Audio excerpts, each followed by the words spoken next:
Benjamin Netanyahu officially ousted from power, but not going down without a fight. Netanyahu saying he intends to plot a comeback. He plans to challenge the cross-party coalition government that replaced him. I believe we don't have our guest just yet. We do. Okay. Thank you for letting me know. Thane Rosenbaum, a distinguished university professor at Touro College and author of the book Saving Free Speech from Itself, is joining us. Also, David Rubin, former mayor of Shiloh, Israel, and author of the book Confronting Radicals. Thank you both for coming on here. Let me go straight to Dave on this one here. Israeli Prime Minister Benjamin Netanyahu already plotting a comeback straight from a Trump playbook. But is he being realistic? Is Netanyahu being realistic? What kind of shot does he have, Dave? Oh, he is definitely being realistic. Netanyahu is still the Likud party. You know, he was prime minister for 12 consecutive years, and he had one term several years before that. He's Israel's longest serving prime minister.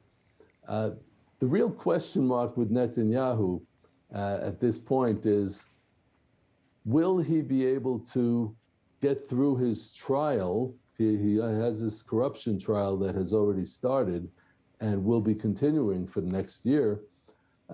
If he gets out of that and he's found innocent of most charges, then I think he will come back, and he will come back even stronger.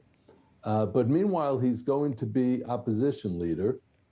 And there is some resistance within the Likud. There are several leading candidates to succeed him who have been sort of coming out of the woodwork and speaking quietly, making off-the-cuff remarks about the mistakes that Netanyahu has made.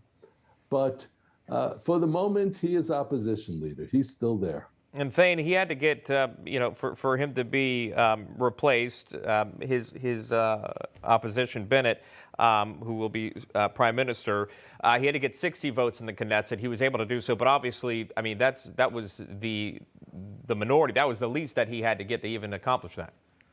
Right, Sean. That's right. I mean, it was the softest victory, in Israeli history. I mean, this is very fragile and precarious. Remember, there are three parties on the right that includes Bennett's party. If Netanyahu can just peel one or two of them away, right? I mean, this to me seems very possible. Just saying, look, Bennett is dangerous, Biden is dangerous. Every time Biden makes any overture to the squad, placates the squad, it loses legitimacy, I think, for Bennett, makes it easier.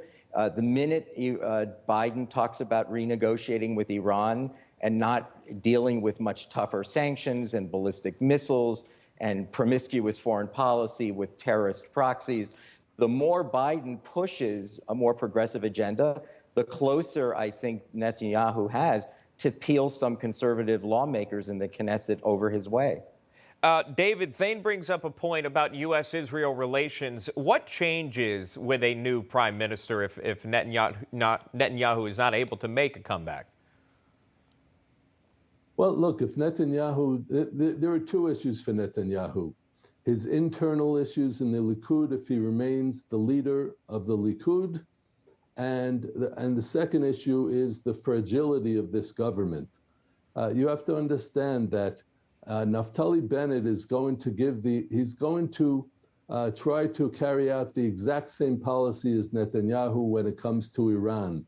And that won't be so hard for him to do because most Israelis are united on the issue of Iran all the way to the moderate left. His problem will arise, Bennett's problem will arise if Hamas starts firing rockets again. I don't see it happening right now because they're in the refueling stage. But once they decide that they want to start firing rockets again from Gaza at Israel, then Bennett's going to have a problem because being naturally right-wing, he is going to want to take a very, very strong hand in responding to those rockets. But he has an Arab party in his coalition that supports Hamas. It's an avowedly Islamic party that is radical Muslim, and they're going to be trying to oppose any aggressive action towards Hamas. They will oppose. And all it takes is for them to say, that's it, we're out of the government, and Bennett has no government. And then, of course, if Netanyahu is opposition leader, so he has the possibility of coming back strong.